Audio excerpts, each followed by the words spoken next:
కుర్రాడివి, నిన్ను జయించడానికి ద్వైతవాదులు ఇక్కడ మొత్తం 100 మంది వచ్చారు, ప్రతిపక్షంలో నువ్వు ఒక్కడవే ఉన్నావు, గెలుస్తావా అన్నట్ట.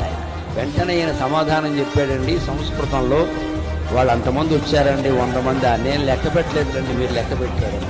నన్ను ఒక్కడిని ఓడించడానికి 100 మంది వచ్చారు అంటే వాళ్ళు ఎంత బలహీనులో నాకు అర్థమవుతోంది. నేను జయించినట్టే మొదలుపెట్టాను.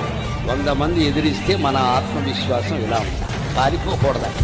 100 మంది నన్ను ఓడించడానికి వచ్చారు అంటే వాళ్ళు ఎంత బలహీనులో అర్థమవుతోంది. లేదా ఒక్కడిని వాదనలో జయించడానికి ఒక్కరు రావాలికైనా 100 మంది ఎందుకంటే పని లేక, వాళ్ళ మీద వాళ్ళకే నమ్మకం లేక ఓ మంద కింద వచ్చారనమాట. నేను ఏకయోగిని, వాళ్ళు అనేక యోగులు, అనేక వాదులు కానివ్వండి, ద్వైతవాదులు, ఏం పర్వాలేదు. అందరినీ నేను ఒక్కడినే ఎదిరించాల్సిన పరిస్థితి వచ్చింది అంటే అమ్మవారు నాకు అవకాశం ఇచ్చిందండి, అనుమానం ఏం లేదు. అందుకే ఇది చాలండి. అతో జయిష్యామి సర్వాన్, అందరినీ నేను జయించి తీరుతాను, నాకు ఆ నమ్మకం ఉంది. ఆరభేచ చింతాం వాదం మొదలు పెట్టండి అన్నాడు. అది శంకరాచార్య.